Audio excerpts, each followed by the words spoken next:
Welcome to the Empowering Voices of Harmony, Cold Journeys to Mental Health Wellness.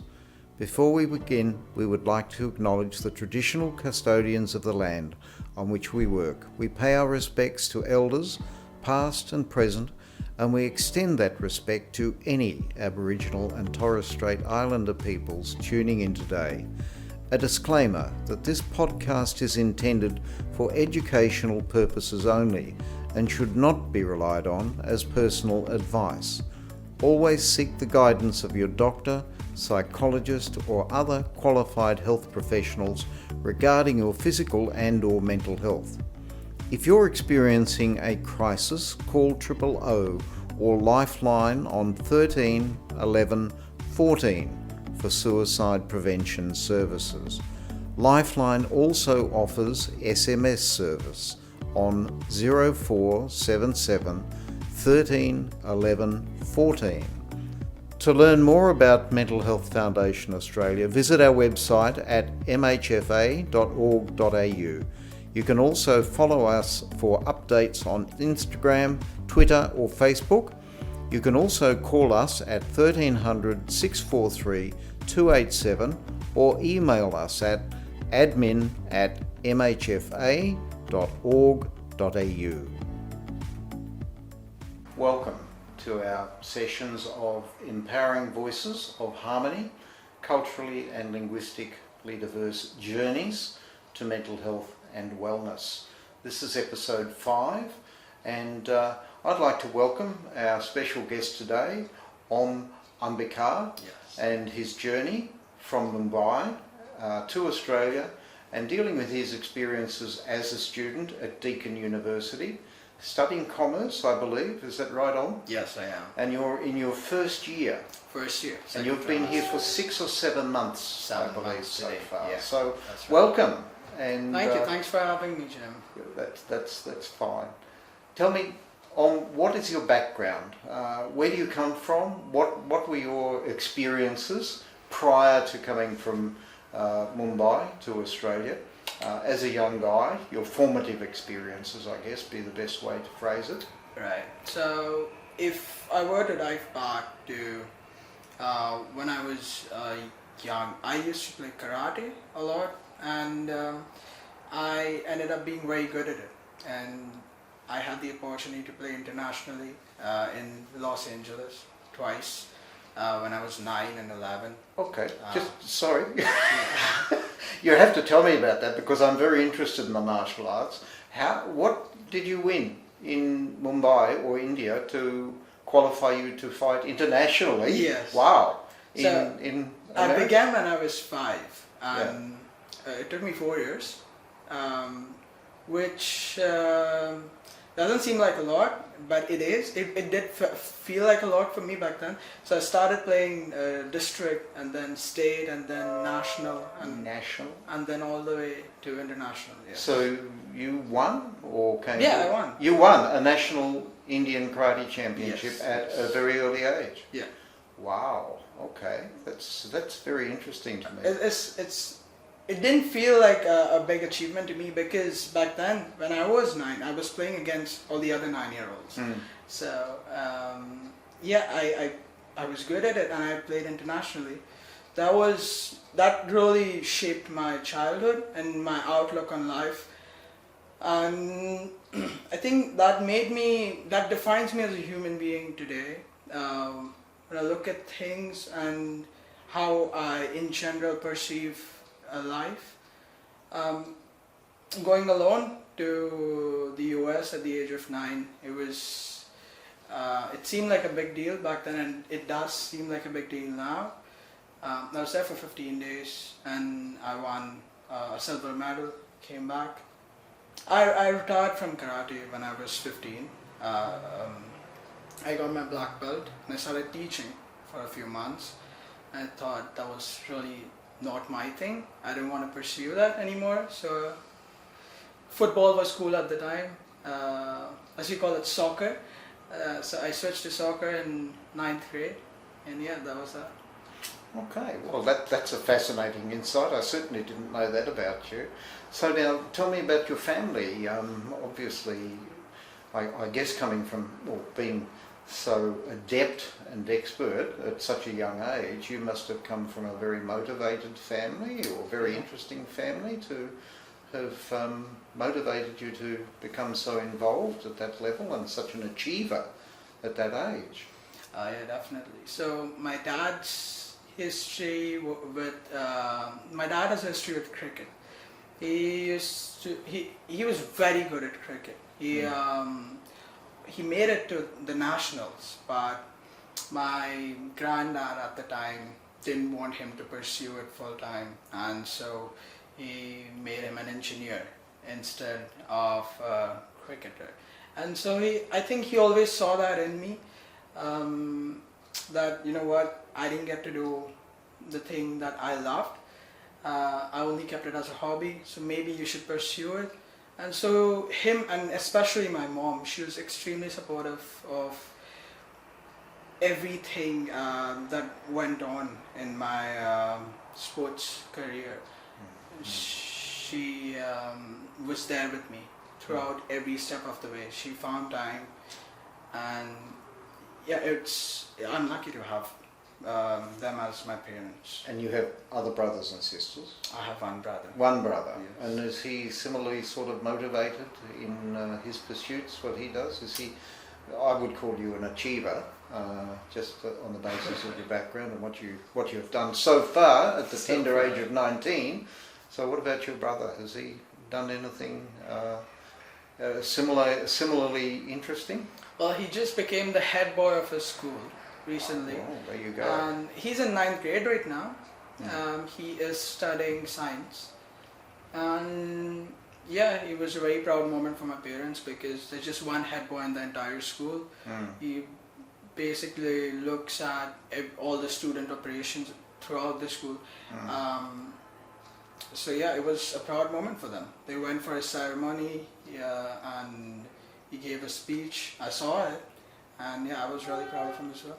So it would be fair to say, in summary, that your family has nurtured positive attitudes and high achievement, I guess, in both their sons. Definitely, yeah. Oh, congratulations, That's wonderful. Yes.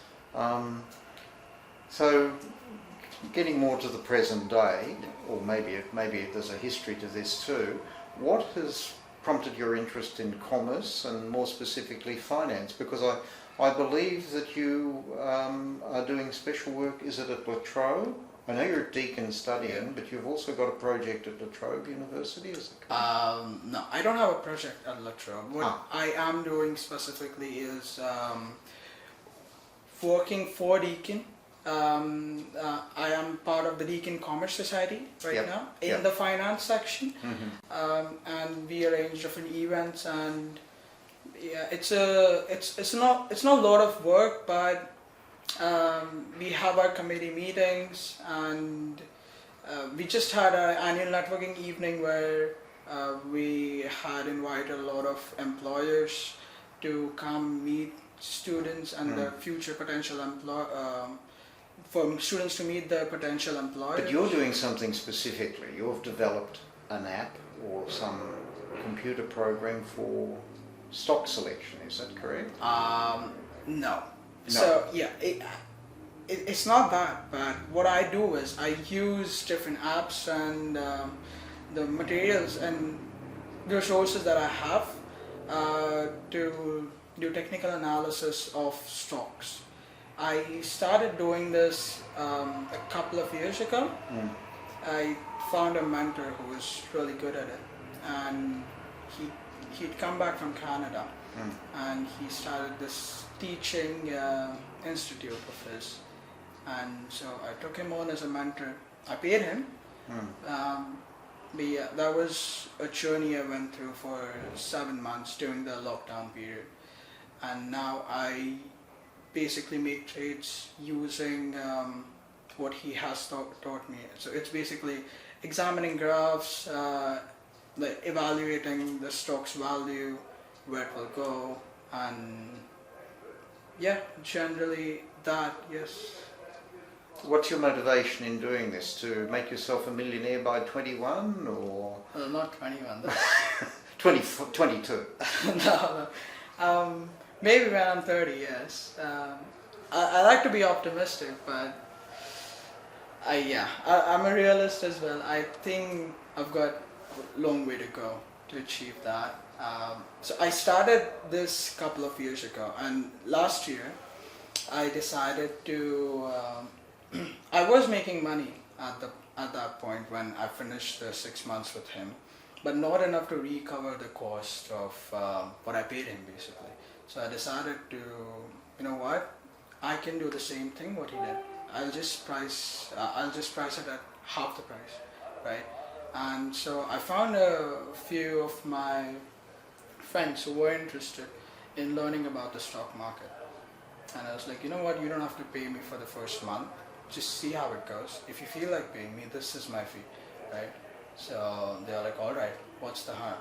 So I I taught three of my acquaintances for a period of 7 months, and yeah, in the first 2 months or so, I broke even, and after that, it was just profit. And I reinvested all of that back in my portfolio, and I've just been growing it ever since. So, over what period of time have you been in profit?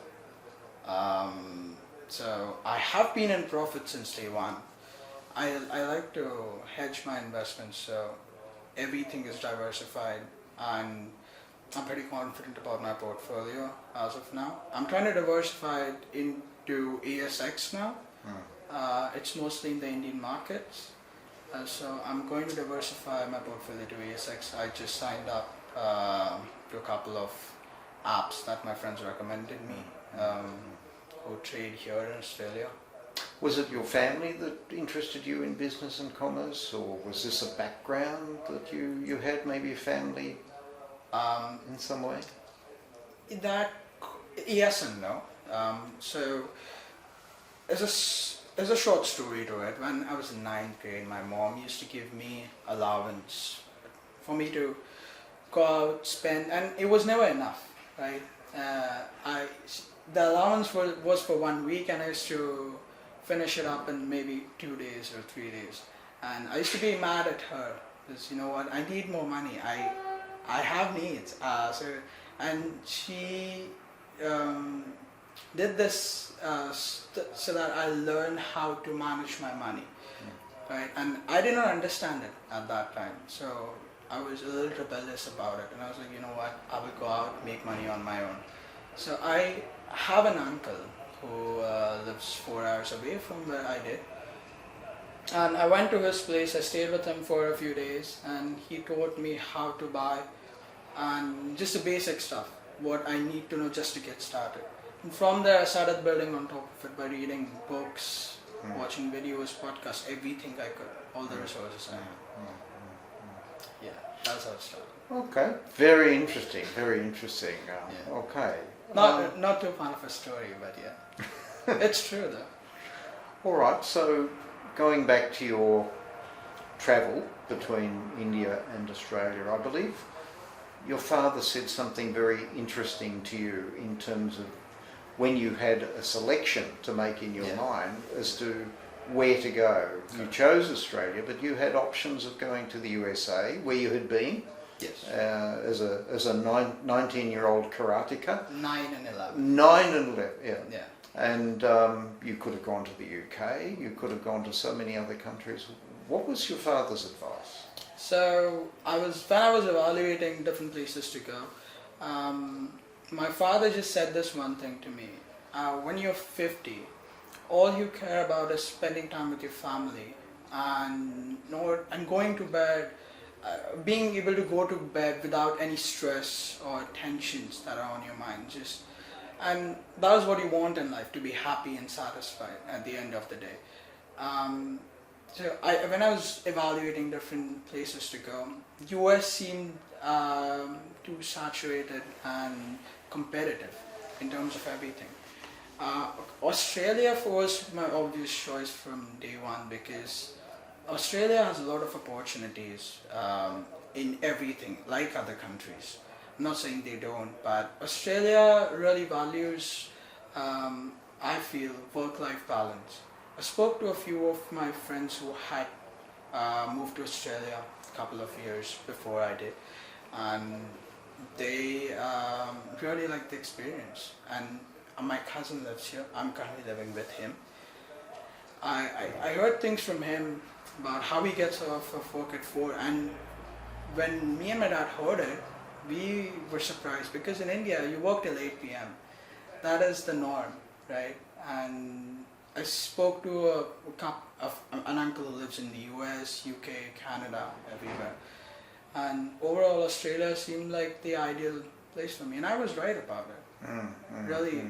So less stressful in terms of the work culture, not as frenetic perhaps as either India or the US or even the UK. Yes. Okay, that's it. I think your father was a very wise man, actually, and he was giving you very good mental health advice right from the beginning. So, Yes. So, yeah, okay. Yes. And were there any other reasons for coming to Australia that you can think of? I mean, you investigated the courses, etc. Was there anything about the courses that appealed to you? Yeah, so the universities, Australia has some fantastic universities. I got in Monash, Queensland, Deakin, and Macquarie, and a few other. I chose to go with Deakin because Deakin gave me the most amount of scholarship, and that is what I was looking for because my parents are sponsoring me right now.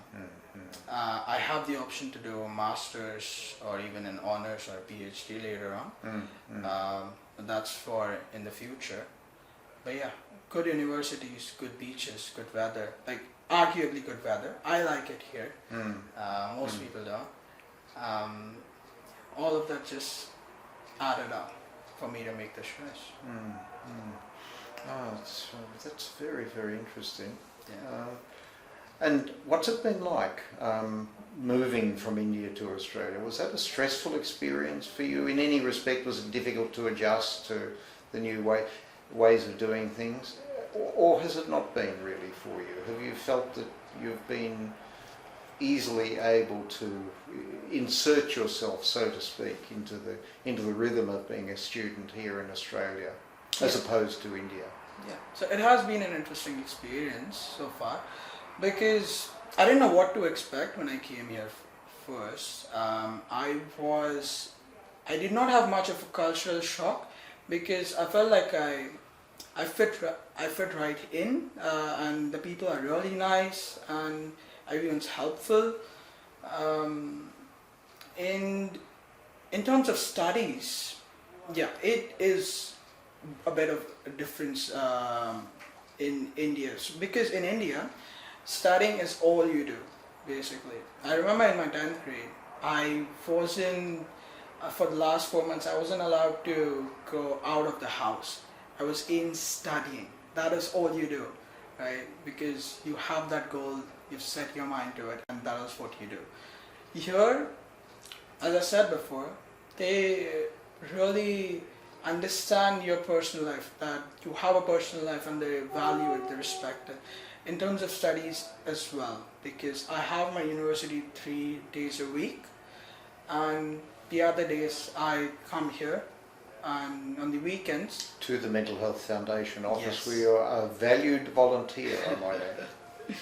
yeah, definitely. And on the weekends, I go out with my friends or complete my assignments. As in India, most of my friends, they go to the university from Monday to Saturday, come home at 9 or 10 p.m. at night, and they need 80-85% attendance in the total year. Are there any other ways that it's very different, your experience of study or coming to Australia and study from India? How were you accepted when you came to Australia? Were people welcoming of you?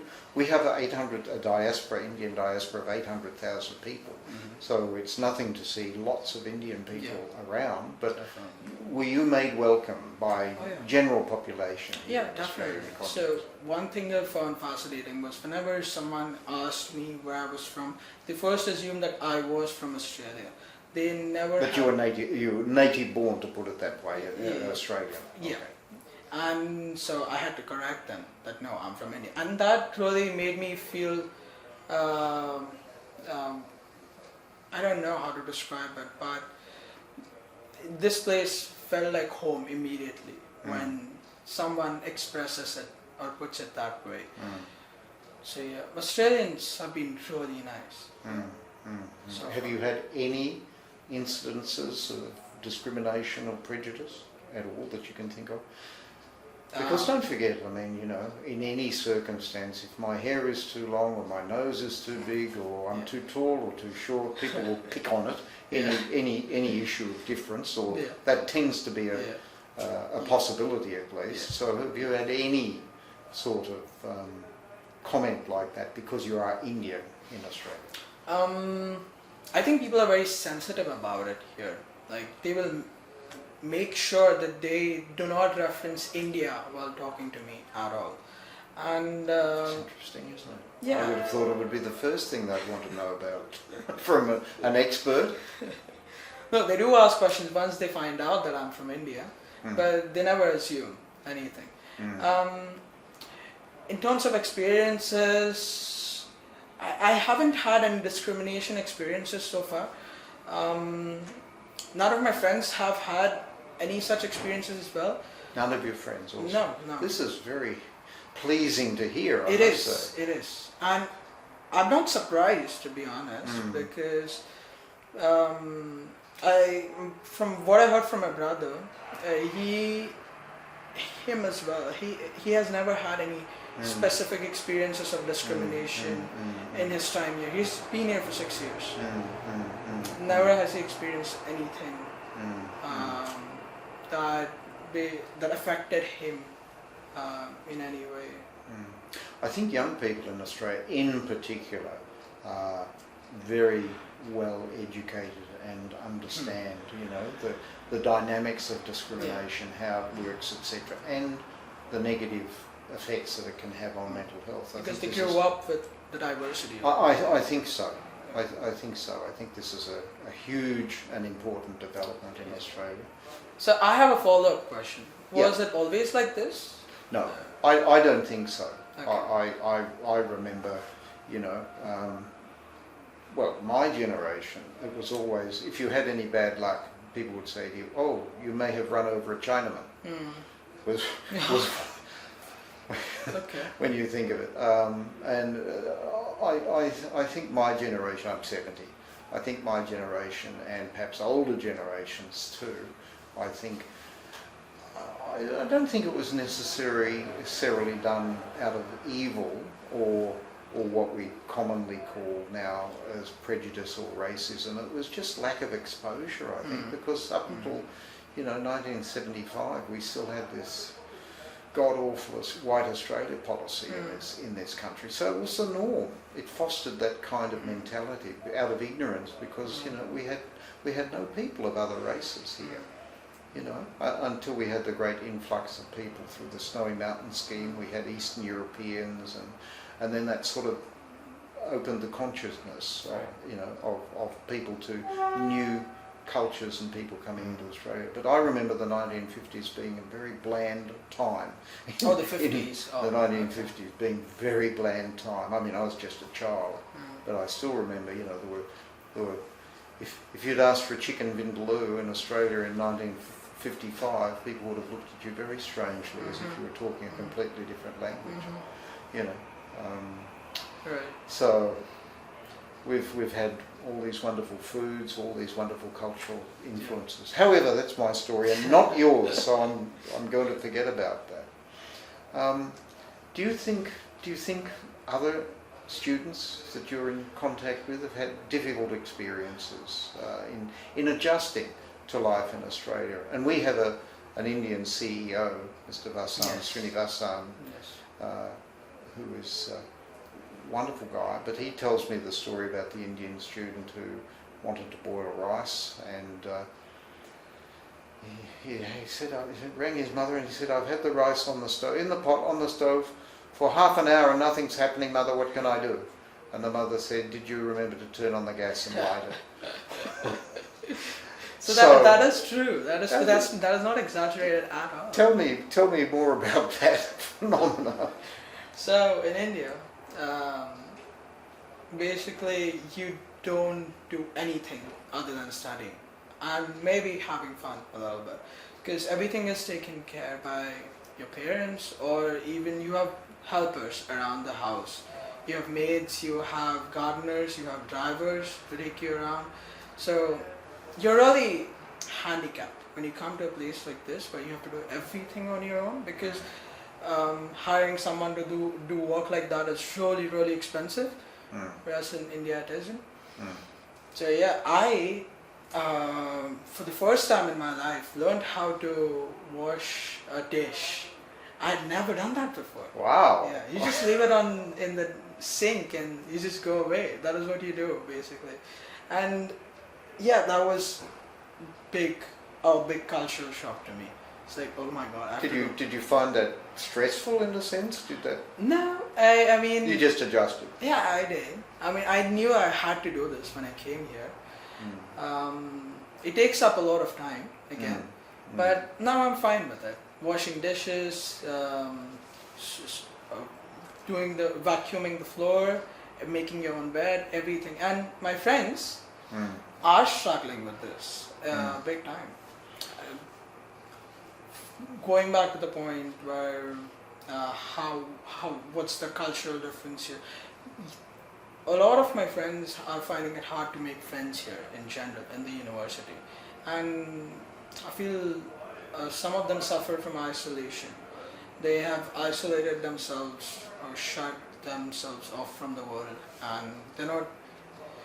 I feel because you are pushed out of your comfort zone when you move to a place like this, and you make your room or your apartment your comfort zone, and you just don't want to leave it. Right? You want to watch Netflix, you want to cook food, and just stay there. And that is what has happened. And I feel, in the long term, it's not very healthy. No, certainly not healthy to isolate yourself. Yeah. And they experience all the problems of loneliness, etc. And the only way to overcome a fear or an anxiety about a new situation is to face it, not run from it. 100%.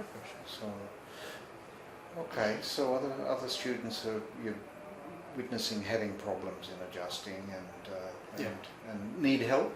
Would you say some of them, or just need some encouragement? If you ask them, they'll say no. They say no. I'm fine. No one accepts it. I'm fine. The male problem, I'm fine. Everything's fine. I can cope. I can handle it. Third person Till they perspective. Yeah. Okay. Do you have any advice for getting over stress and having good mental health as an international student? You seem to have adapted very well and have coped with it very well. What would be your advice to these students that are really having difficulty? Obviously they're not asking you by the sound of it. Yeah.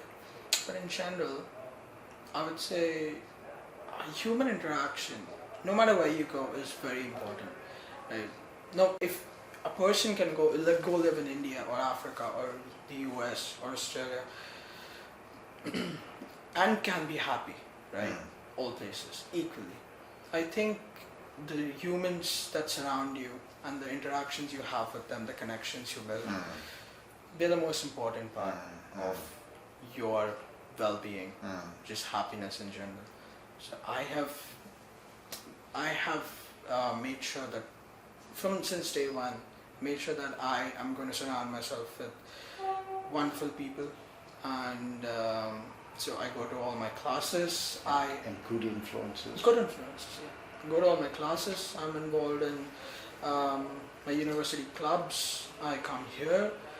I've made friends outside my uni, reached out, and yeah, that has really helped me ignore all that and just focus on the good things and uplift myself, maybe.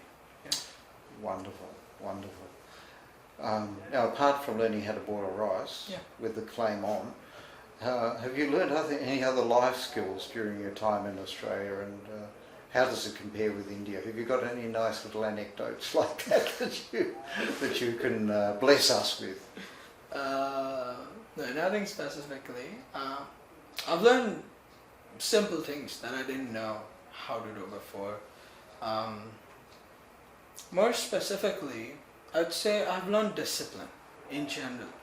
That discipline is necessary. If I'm to wash the dishes, clean the floor, do my bed, do everything on my own, I have to have a schedule in place, in order to fit all these things throughout my day, because in general I have a bit busy schedule.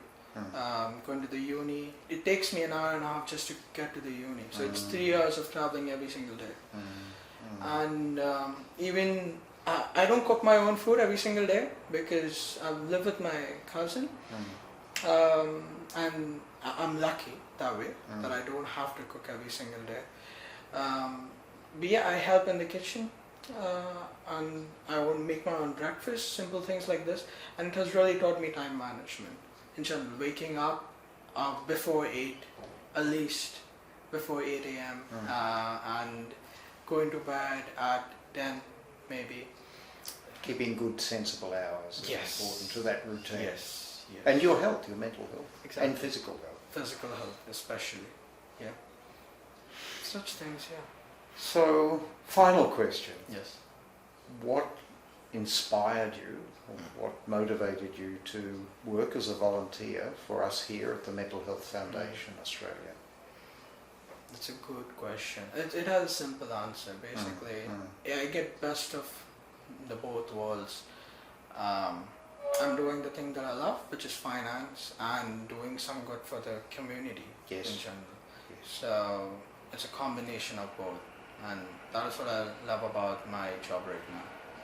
So that love of what you're doing is a very important motivator and factor in keeping your good mental health, the fire in your belly, your enthusiasm for things, which is very, very obvious to me. I would like to thank you very much. Thank you for having me. This was great. This was great. It was good, wasn't it? We enjoyed time ourselves. just flew by, didn't it? Yeah, absolutely. It's 40 minutes already. Yep. Yeah. Stories like yours need to be told. They're very important stories. The experiences, particularly of our young student cohort coming into this country from many, many different countries. It's for all sorts of reasons, the social integration reasons, to find out how you're faring, how you're coping, what we can do better, how we can improve things, etc., etc. It also has a tremendous economic advantage, of course, for this country to have students like yourself coming in, and also we're getting, I believe, such as yourself, as you demonstrate all the time, the best and the brightest. So we're very, very fortunate to have that, and you are certainly one of them. Thank you. And I hope you have all enjoyed this session of Empowering Voices of Harmony and the living experience of as a culturally and linguistically diverse import into this country. And I think we can only benefit from his experience and his relating and telling of it, such as he's done today. Thank you all. Thank you so much.